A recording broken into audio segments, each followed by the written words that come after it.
Hi, I'm Larissa.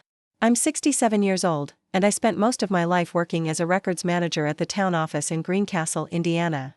It's a small, quiet town surrounded by cornfields and old gas stations. The kind of place where folks still wave from their porches, and the biggest news is what pie someone brought to the church potluck. I lived in the same pale yellow house on Sycamore Street for 30 years.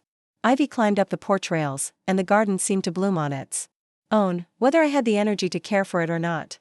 That house held my whole life. My husband's laughter echoed through its rooms. My son took his first steps across the wooden floor. And over time, my joints started to stiffen just like the front door that always stuck in the winter. But last fall, I found myself standing in the middle of my empty living room, looking out at the bare trees. And I said out loud, "It's time." I didn't know what for exactly, but I knew I couldn't keep eating dinner alone at a table meant for more. Couldn't keep listening to the wind rattle the windows while I warmed up leftovers that never tasted quite right. I needed warmth. Again. I missed the sound of a child laughing down the hallway, the comfort of someone else's footsteps in the house. More than anything, I wanted to feel like I belonged somewhere again. So I made a big decision. I sold the house, along with the patch of backyard where we used to grow tomatoes and green beans. I packed the memories I could carry and left behind the ones that were too heavy. My plan was simple: move in with my son, Taylor, in Fort Wayne. Taylor is 34 now. He works as a materials planner for a fruit supply company, not the flashiest job, but it pays the bills. His wife, Vivian, is 32. She's a makeup artist who's always zipping around the city, doing weddings, salon gigs, staying perfectly put together. They have a little boy named Lucas. He just turned 6, sweet as sugar and always ready to tell you a story. I told Taylor, "You pick the new place. It'll be yours one day anyway. Just make sure there's a sunny window and a clean kitchen. I don't need much." He promised I didn't have to worry, that he and Vivian would handle everything. So, I trusted him. On the first Monday of October, I said goodbye to Greencastle. The air was cool and crisp, and golden leaves had started to gather along the sidewalks. A few neighbors came out to wave. Mrs. Gillespie from next door hugged me with tears in her eyes and whispered, "You're doing the right thing. You deserve to be with family." I nodded, even though my throat felt tight. There's something deeply lonely about packing your whole life into just 2 suitcases. The Greyhound bus smelled like plastic and old snacks. I sat by the window, watching the flat Indiana fields turn into shopping centers and barns give way to billboards. When I got to Fort Wayne, I grabbed a cab and gave the driver the address Taylor had texted me weeks ago. The apartment complex was in a quiet suburb with fresh paint and tidy lawns. There was even a little backyard and a private garage. It looked nice, almost too perfect. Like the kind of place that doesn't have much history yet. Before I could even knock, the front door flew open. Vivian stood there with a big, bright smile, wearing a cream-colored cardigan and jeans that fit just right. Her makeup, of course, was flawless. "Mom, you're here," she said, and for a second, I felt truly welcome. Then Lucas came racing around the corner, throwing himself into my legs. "Grandma, you really came," he yelled, hugging me tight.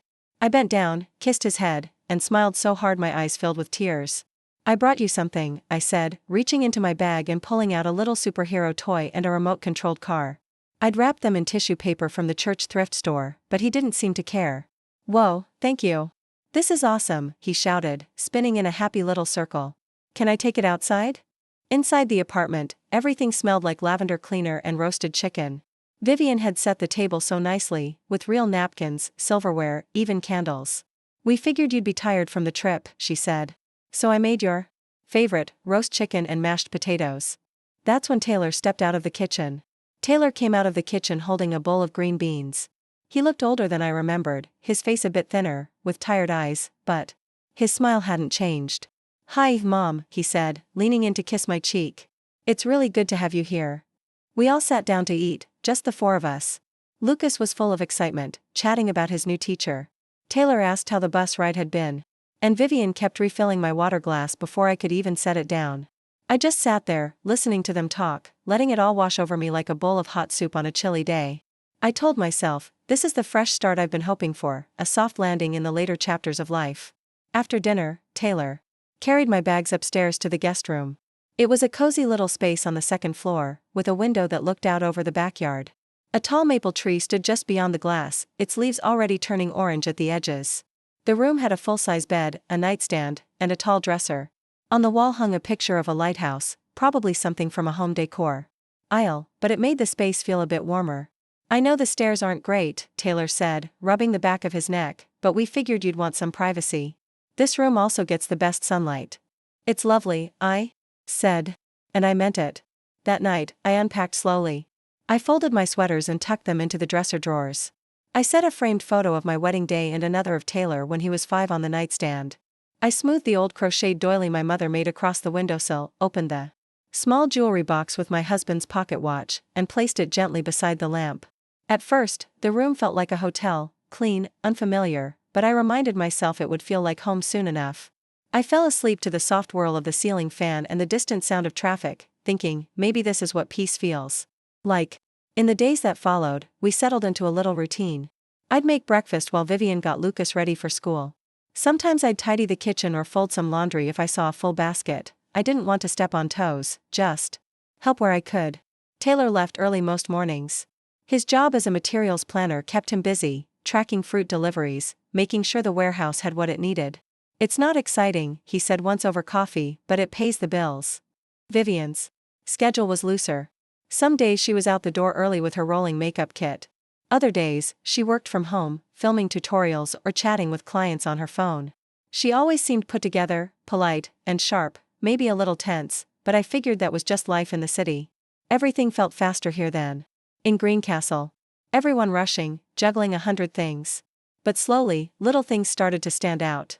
Vivian would make small comments during dinner, always in a casual tone.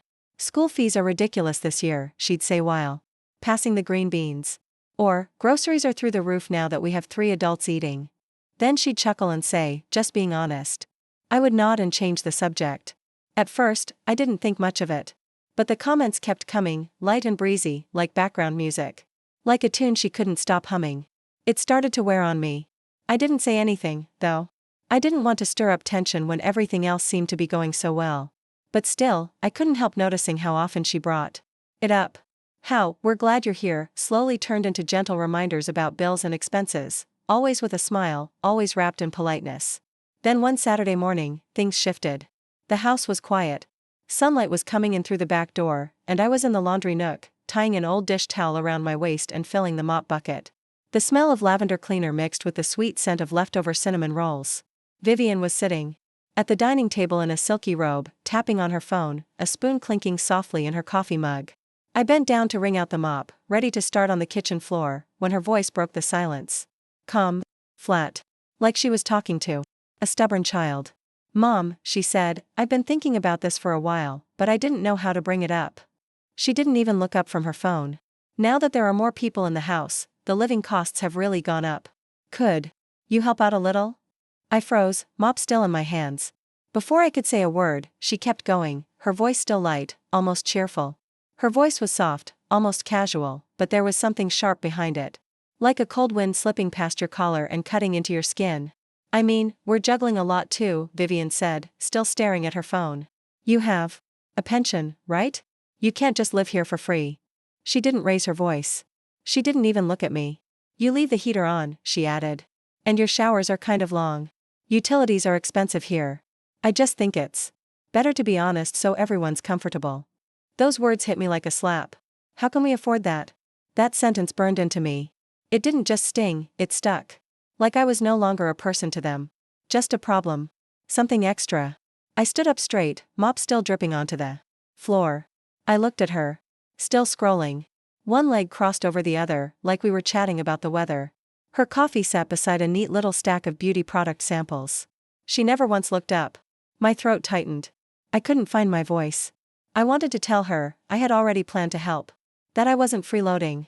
That I was going to give them 2 months' worth of money at the end of the month when my pension came in. I had it ready. I had thought it all through. But the words got stuck behind something else. Something heavy. Something hot and bitter that climbed up my chest.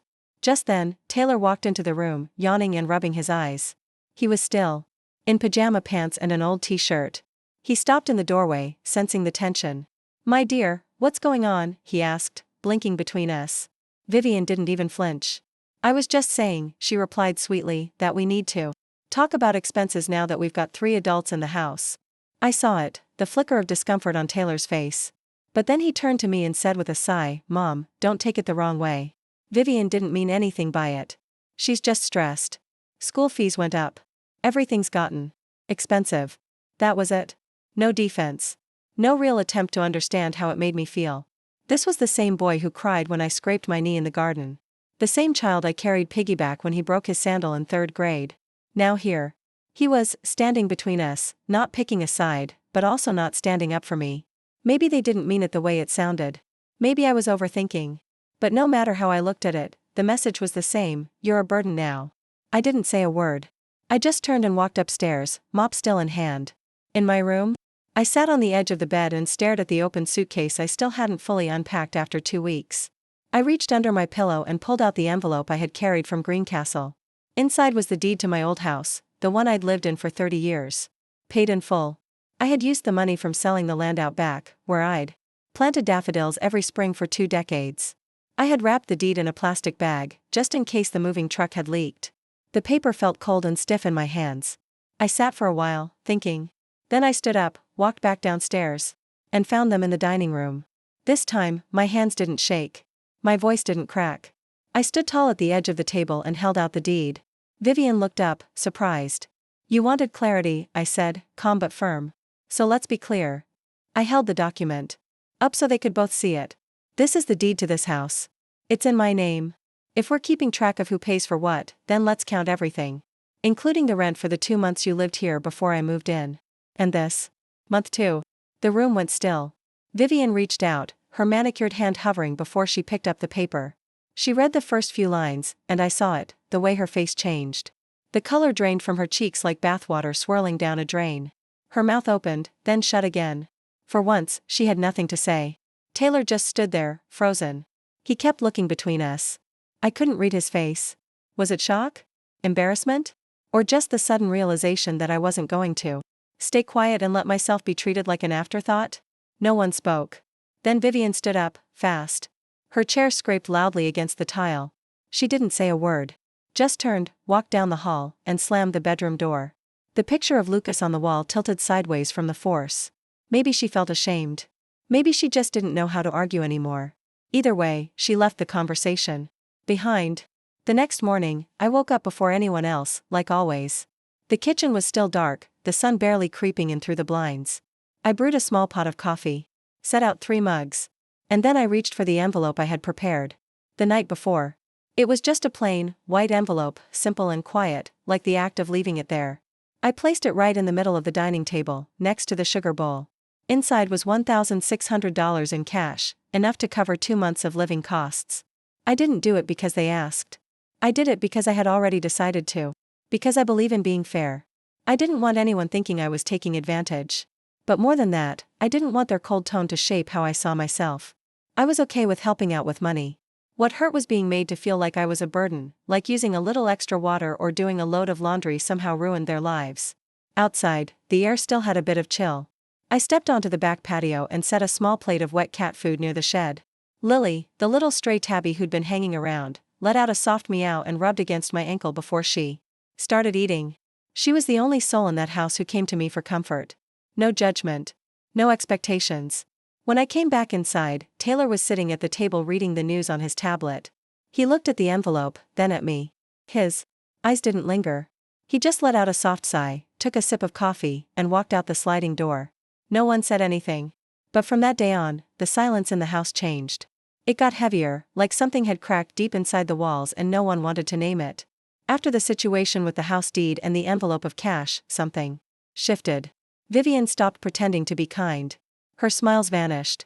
In their place, there was a cold politeness, the kind you give to someone you barely tolerate.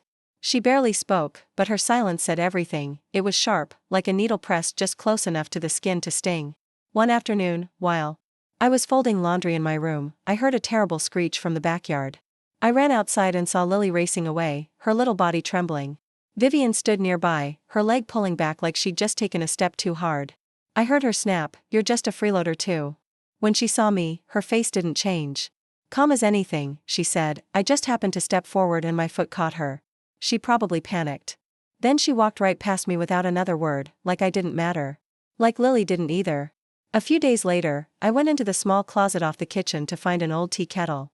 That's when I saw it, a big cardboard box pushed under the bottom shelf. It was full of my things. Old photo albums. my handwritten recipe books, embroidered handkerchiefs from my mother, all shoved away without a word. I carried the box into the living room and asked, "Who moved my things?" Vivian didn't even stop what she was doing. She just glanced back and said, "I was just clearing out some stuff. It's clutter. I figured you didn't need it anymore." My voice came out louder than I meant it to. "Why did you go into my room and touch my things without asking?" She didn't answer right away. Then with a long, annoyed sigh, she said, "I just wanted the house to be tidier," and walked off.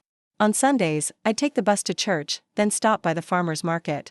I liked picking out fresh zucchini, radishes, or a few peaches if they were in season. It gave me a small sense of peace. One week, I came home as usual. When I stepped through the door, I saw 2 empty takeout boxes on the table, used napkins, and chopsticks still lying around. No one had cleaned up. I asked, "Did you already eat?" Vivian didn't look up from her phone. "I thought you ate out before coming home, so I just ordered for the 2 of us. Make yourself some noodles. Okay? Lucas already ate, so you don't need to cook for him." It wasn't just about dinner. It was the way she said it, like I didn't count anymore. Lately, she'd also started taking Lucas, my grandson, to her mother's house every weekend. At first, she didn't say anything. Then one evening, I finally asked, "Why haven't I been seeing Lucas much these days?" She gave a short, almost amused reply. Like it didn't even matter. "My son used to love being at my place more than anywhere else. But now he's still so young, and it's easy to shape how he thinks. Vivian told me one day, he enjoys it at my mom's more. You tell stories that aren't really appropriate." I had so many things I wanted to say, but none of them made it past the tight knot in my throat. Lucas, my sweet boy who used to wrap his little arms around me, barely reacted when I tried to talk to him now. He looked right through me, distracted and distant. For the past 6 months, things had been shifting. Quietly, but painfully. Vivian came at me from every direction, cold words, sharp looks, decisions made without me. One afternoon, I was watering the plants out front when I overheard our neighbor, Mrs. Collins, whispering to Helen, the woman I know from the community center. "Her daughter-in-law said Mrs. Larissa is so difficult," she whispered. "Too picky, and messy too. Must be exhausting living with her." My hand stopped moving. I stood there frozen, still gripping the watering can, my ears burning. And just a few days after that, I was walking back from the laundry room when I heard Vivian's voice coming from the kitchen. She was speaking low, but her words were sharp. "Why does your mom still cling to the deed? Other parents give it to their kids and live comfortably. But her?" I stopped in the hallway, unseen in the dark, but wide awake with hurt. That night, I sat alone on the back steps. The porch light made a soft glow on the grass. Lily, the stray cat, curled up beside me, purring quietly. I stared out at the trees, the wooden fence, the flowers I had helped bring back to life. All things I'd cared for with love. I asked myself, where did I go wrong? Was I really being selfish? Or was I just inconvenient now that I was older? I had been trying to stay calm, to keep the peace in a house that didn't feel like home anymore. I tried not to let every cold silence or little insult cut too deep. But just when I thought I could handle it, something else came along, quiet, but cruel. It was a Saturday. The sky had that soft, golden light that only shows up in early fall. The air was cool enough for a light cardigan. Carol, Vivian's mother, came to visit. I had only seen her twice before, once at Lucas's birthday, and once after church. She was always polished, her blouse crisp, a shiny brooch pinned near her shoulder, her perfume floating softly in the air long after she left. That day, she brought pastries and spoke in that polite, practiced way, like someone trying hard to seem kind. She complimented the tea, admired the garden, asked about my niece as if she truly cared. But later, when Taylor took Lucas to the park and Vivian was in the kitchen tidying up, Carol leaned in just slightly, her voice soft but firm. "I think when parents get older, they should hand the house over to their kids. It makes life easier. Gives the children security. Lets them focus on caring for their parents." I didn't blink. I kept my hand wrapped around the warm mug and looked at her calmly. "I've never seen anyone worry less after giving up their independence," I said, gently but clearly. "I can still live on my own. I can still manage." She paused. Her smile slipped, not enough to be rude, but just enough to show me what was underneath. Then she leaned back, crossed her legs, and said in a colder voice, "I just think it's selfish. Holding on to the house just because you don't want your children to be comfortable. Can anyone really be happy like that?" I didn't answer. It wasn't worth it. Later that night, after everyone had gone to sleep and the house fell into its usual cold quiet, I opened the bottom drawer and took out my small wooden box. Inside were old photos, letters, and tiny keepsakes from my younger years. I lit my lavender candle, the one I always used when I needed to quiet my thoughts, and sat at the edge of my bed. I looked through photos from my wedding day, Taylor's. First steps, holidays spent in this very house when laughter still lived in every room. The edges of the pictures were soft and worn, just like me. But I didn't cry. I didn't need to. The ache inside me was real enough without tears. Every line on my face, every gray hair, every quiet breath I took said more than words ever could. And for the first time since I moved back in, I saw things clearly. I wasn't being included. I was being handled. Arranged. Pushed aside with fake smiles and polite conversations. They were planning around me, and maybe, just maybe, trying to erase me. A slow, creeping fear curled inside me. Will they abandon me too, once I grow too old to fight back? My son used to love being at my place more than anywhere else. But now he's still so young, and it's easy to shape how he thinks. Vivian told me one day he enjoys it at my mom's more. You tell stories that aren't really appropriate. I had so many things I wanted to say, but none of them made it past the tight knot in my throat. Lucas, my sweet boy who used to rap.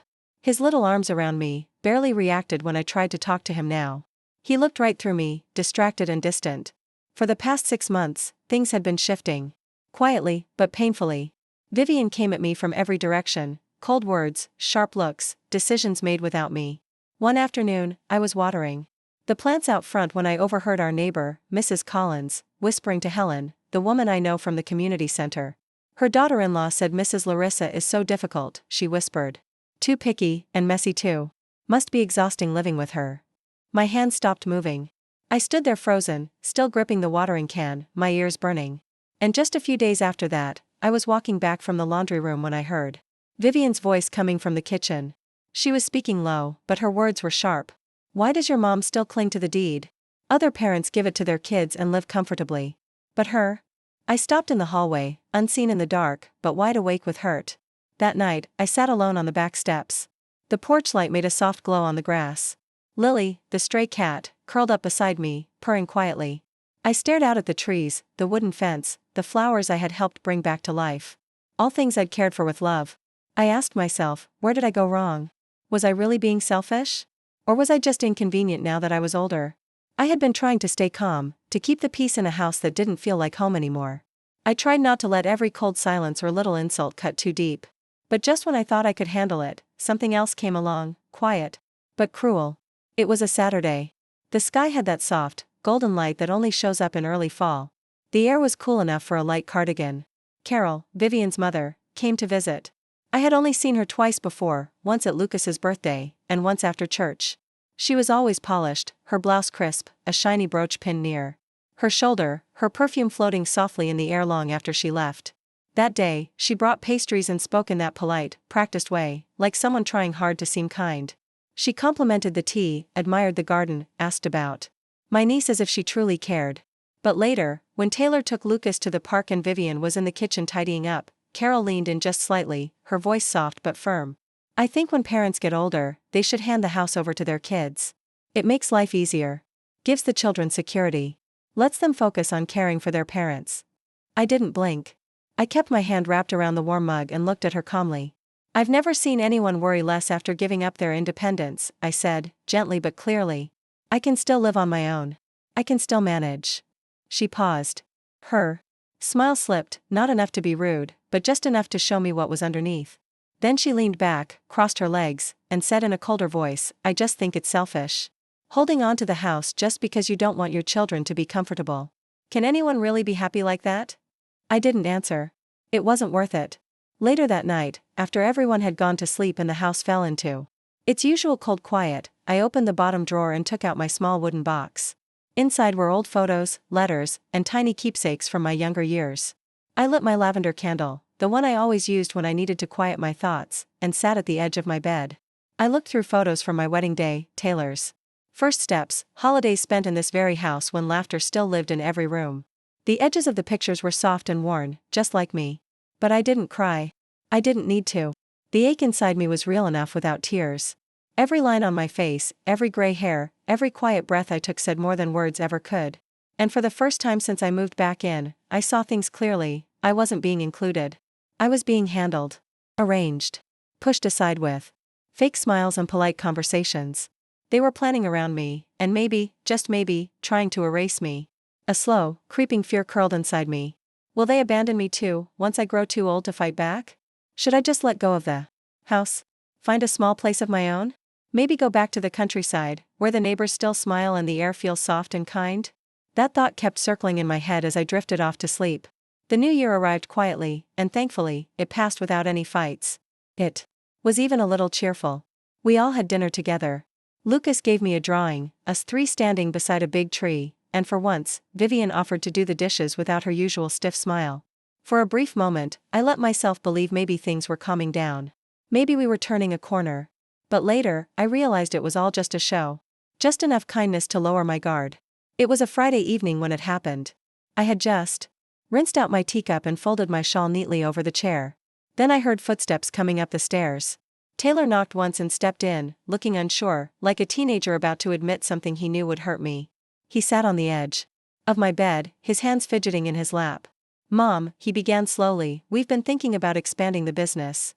But to get a loan, the house needs to be in my name so we can use it as collateral." I didn't say anything. My hands were folded quietly in my lap, fingers lightly twisted together. Then he added, avoiding my eyes, "Besides, the old house you sold, that was the one you and Dad owned. So technically, part of it was his. Which means I have a claim to it too, right, Mom?" I looked at him, and something inside me, something tender, something that still saw him as my sweet boy with scraped knees and big dreams, began to shrink. This wasn't coming from him. I could hear her voice in every word. Vivian.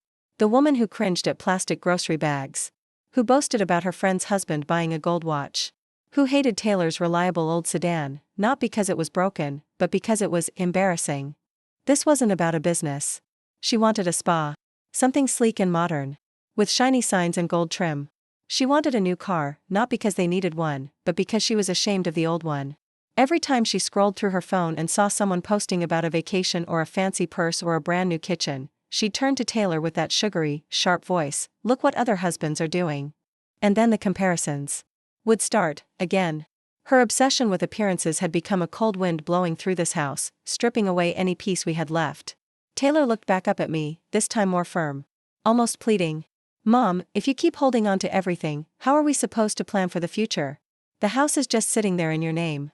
I need the papers to apply for the loan. It's for our future. For Lucas's future, too." I sat up straighter, held his gaze, and said calmly but clearly, "I've already made a will. The house will be yours, but only when I'm no longer here. Don't force me to live like a guest in my own home. You think I don't see what's happening?" His face changed in an instant. His jaw tightened. Then, suddenly, he slammed his hand down on the table beside us. "You're being selfish and greedy, Mom." The words hit like a slap. Loud. Cruel. I stood slowly, holding myself steady. The air between us was heavy. I looked him straight in the eyes and said just one word, the way I used to when he was little and tried to stick his fingers in the wall socket, firm and sharp. "Son." He froze, just for a second. Then, red-faced and angry, he turned and stormed out. The door slammed behind him so hard that the glass on my dresser rattled and rolled. I sat back down on the bed, my hands trembling now in my lap. Across from me, on the wall, hung an old photograph. My late husband, smiling softly. Holding Taylor as a child, right after opening his Christmas present one snowy morning. I had worked extra shifts for weeks to buy that gift. And I still remember Taylor's tiny voice looking up at me and saying, "When I grow up, I'll take care of you, Mom. I won't ever let you be sad." Now, he echoed only his wife's desires. Every time Vivian cut me down with her words or icy looks, Taylor said nothing. Not a word. He had become a puppet, his strings pulled by someone else. I sat in the dim room, listening to nothing but the quiet ticking of the clock, and wondering how it all came to this. I could hear the soft sound of my own breathing, and that heavy feeling in my chest was still there. It wasn't new, but now it felt like an old chair in a room that no longer felt like mine. That Sunday morning, I woke up early like always. I put on my pale gray wool coat, the one Lucas once joked about, saying I looked like Mrs. Claus. He meant it in the sweetest way, and thinking about it made me smile a little as I pinned my hair into a tidy bun in front of the mirror. Church was quiet, like usual. The wooden benches smelled faintly of old wood and winter candles. During the hymn, I bowed my head, trying to focus. But something felt off in my stomach. Not sharp pain, just this strange, sour feeling. I remembered. I had a glass of milk earlier. Vivian had poured it for me. It smelled a little strange, and when I asked her about it, she just waved it off. "It's fine, Mom. I opened it yesterday when I got home," she said. It was still early, around 10 a.m. The sky outside was cloudy, casting a pale gray light over the backyard. I walked slowly around the house toward the back porch, and that's when I heard voices. I paused. Vivian was on the phone. I recognized her soft, sugary tone right away. I wasn't trying to listen, but her words came through so clearly I couldn't unhear them. "That old hag still clings to the house," she said. "No matter how many times I tell her, she won't let go. I just wish we could dump her in a nursing home and let her rot there. That would solve everything." My heart stopped. Then I heard another voice, Dina, Vivian's mother. "That old country woman won't last much longer anyway. Keep pushing her. Don't let her see the kid. Let her cook for herself. When she gets sick, let's see who she turns to." I couldn't move. My hand gripped the porch railing, the paint flaking under my fingers. But it wasn't just their words, it was how easily they said them. Like I was just in the way. Like I was furniture to be pushed aside until I disappeared. I slowly backed away and went through the laundry door, then upstairs to my room. My feet were cold, though I didn't notice until much later. I sat down next to the small cabinet where I kept my late husband's photo. My knees gave out, and I just folded there. I didn't cry. The tears wouldn't come. Instead, my throat tightened and something deep inside me hurt. Never in all my 67 years had I heard anyone talk about me like that, with such cruelty, like I didn't matter. And Vivian? I once loved her like a daughter. I remembered when she first married Taylor. She used to come into the kitchen, shy, asking, "Can you show me how to make the egg sandwich Taylor likes, Mom?" I felt needed. Loved. Was any of that real? Or was I just so hungry to be needed that I ignored every red flag? That night, I ate dinner alone in my room. No one called me down. I could hear the TV, Lucas laughing, the clink of forks and soda cans. Vivian's high-pitched laugh carried through the floorboards. No one asked if I'd eaten. No one noticed I wasn't there. Later, I went downstairs and opened the fridge. The milk was still there. The same one, now puffy at the bottom. I checked the date. It had expired 5 days ago. I just stared at it, then quietly set it back down and closed the door. That night, I tossed and turned in bed. I couldn't sleep. Eventually, I slipped into a dream, one I wouldn't forget. I was standing outside in the snow, locked out of my own house. The porch light was off. The windows were dark. I banged on the door, shouting for Lucas. But he didn't come. Not even his shadow was there. I woke up drenched in sweat. My shirt was damp, my pillow wet at the edges. I sat up, breathing hard. It wasn't just a dream, it felt like a warning. So, later that morning, I got dressed and took the local shuttle to the community center near the library. I sometimes go there for gentle yoga or tea with the other retirees. The place smelled like floor cleaner and lemons. Somehow, that familiar scent made me feel safe. I found my friend Lana, she lives 3 streets over, sitting there quietly, sipping hot water with lemon. And in that moment, I was just grateful someone I trusted was still there. Lana had a floral scarf loosely wrapped around her neck when I sat beside her. For a moment, we just sat in silence. Then, little by little, I began to tell her everything. I didn't rush. I didn't spill it all at once. Each word felt heavy, like something bitter I had to spit out. I told her what I heard on the porch, what Vivian said, and how Dina encouraged her. Lana's eyes widened. Her spoon dropped into her cup with a soft clink. "Heavens," she gasped. "How dare she say that? Last time I came over, she bowed her head and called me Miss Lana, like honey dripping off the comb." I gave a faint smile, but it didn't reach my eyes. Maybe it's just because I'm old now. Maybe they see me as a burden. She didn't answer right away. Then she leaned forward and took my hand. Her grip was stronger than I expected. "You're still smart. You're still capable.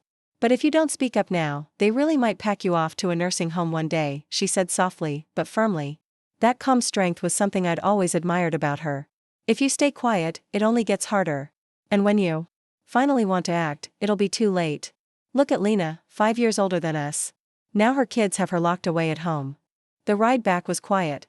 Outside, the early autumn wind rustled through the trees, brushing dry leaves across the sidewalk.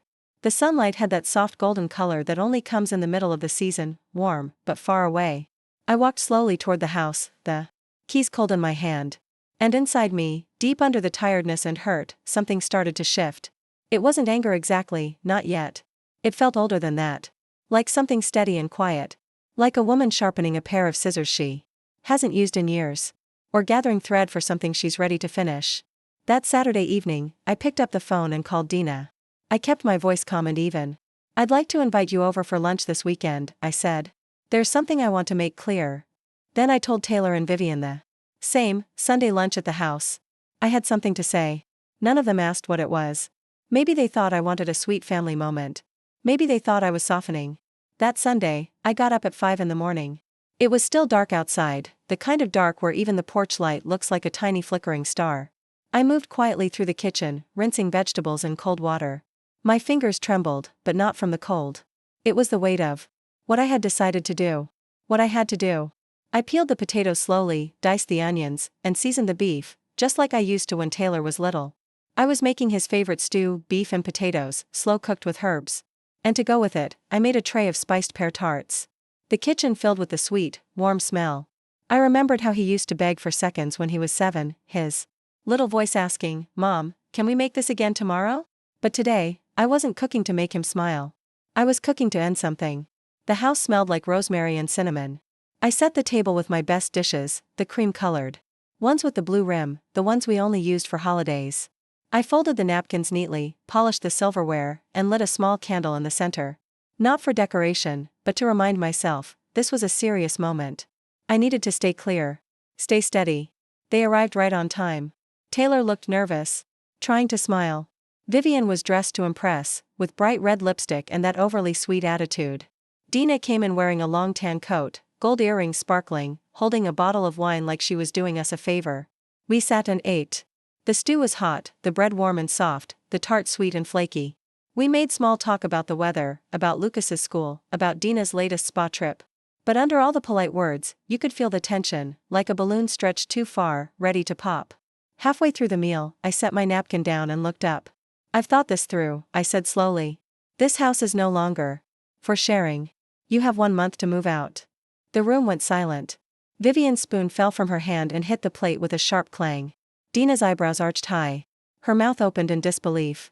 Taylor just stared at me, stunned, not saying a word. Dina was the first to speak.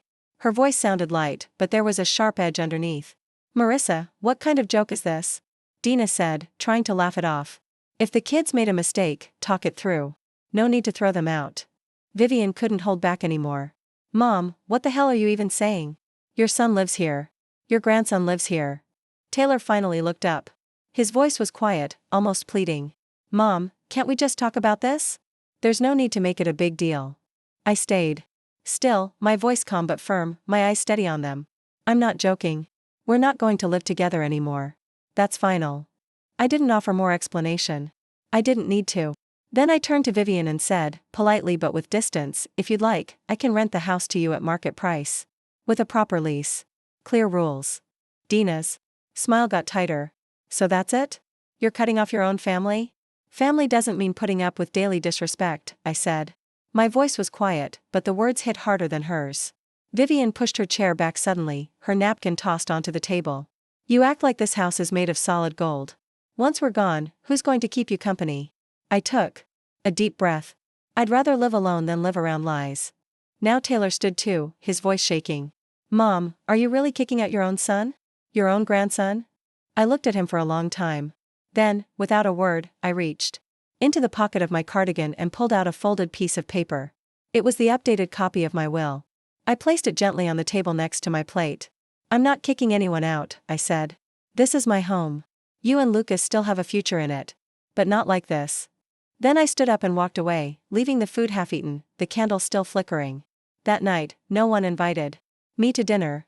I quietly warmed up leftovers and sat by myself at the small kitchen table near the window. I could hear the TV playing in the living room, Lucas laughing at something. No one knocked. No one asked if I had eaten. I waited 26 days. No one said a word. No one packed a box. On the 27th day, I changed the locks. Vivian came home first. She rattled the doorknob, then started pounding. When I cracked the door open just enough to speak, she was already yelling, calling the police. "She's locking me out. She's taking over the house," she screamed. "I live here with my husband and my child." The officers showed up calm and tired, clearly used to this sort of thing. I showed them the deed. I was the legal owner. After 15 quiet minutes, they left, and so did Vivian shouting. That evening, Taylor came home. He knocked gently on my door and stepped in. He sat down, eyes tired and hollow. "Mom," he said softly, "it's been a month. Are you still mad? Do you really want us to move out?" I didn't yell. I didn't argue. I didn't beg. "Yes," I said simply. "That's my final decision." Then I turned back to my folded laundry.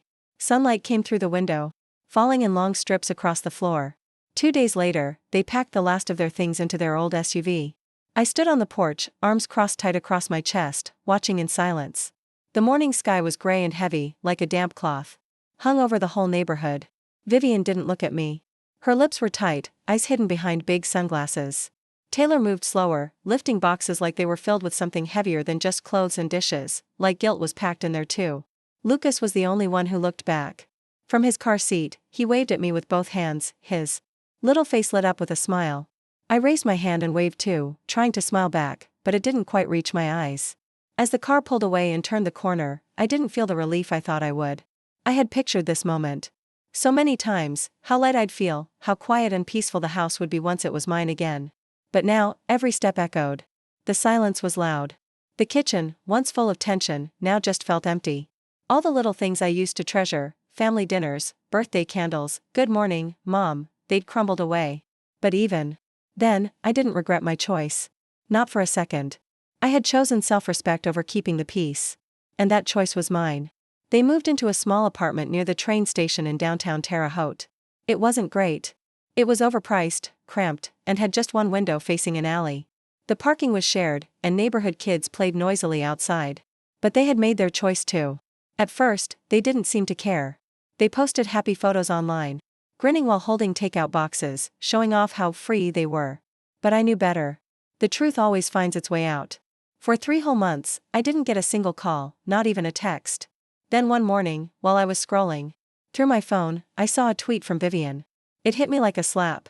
She didn't use my name, but it was clear who she meant. She called me greedy and selfish, said I kicked out my own son and grandson. She claimed I was hoarding Taylor's inheritance, wouldn't share my pension, and, worst of all, said I was a stinky old woman who cuddled with a stray cat and refused to bathe. I sat there, stunned. My throat burned, and for a moment, I could feel the anger rise like a wave. But it faded just as quickly. I didn't respond. I didn't even pick up the phone. I was too tired to let her disturb my peace again. The house felt bigger now, maybe even too big, but it was calm.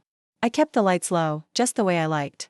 I cooked what I wanted, walked barefoot across the wooden floors without stepping over toys or getting caught in someone else's argument. A few relatives called, Taylor's uncles, a cousin or two, curious about what had happened. But I didn't explain. Families are full of long, messy stories. Mine was still unfolding. Then, one rainy afternoon, 8 months after they left, Taylor came back. I was in the kitchen, slicing apples for a pie, the windows fogged from the kettle steam. That's when I heard the knock. When I opened the door, he was standing there. He looked thinner, older. He wore the same jacket I gave him 2 birthdays ago.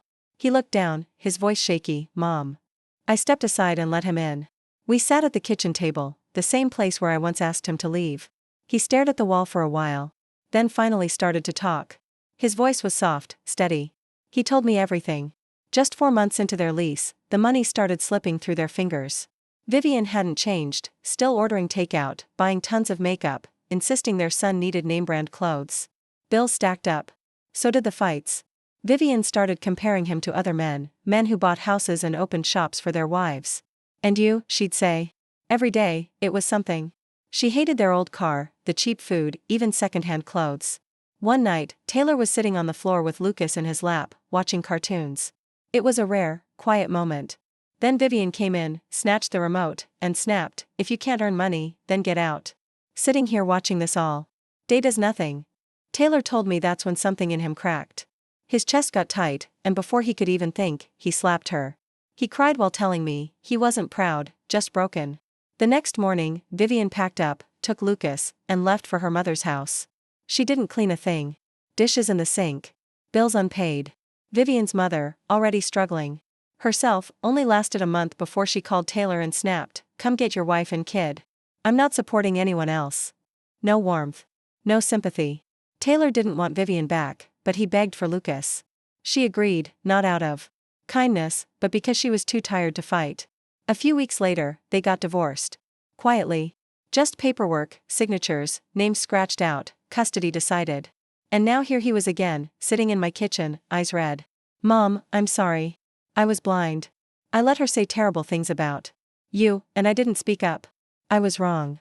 He reached for my hand. I didn't pull away.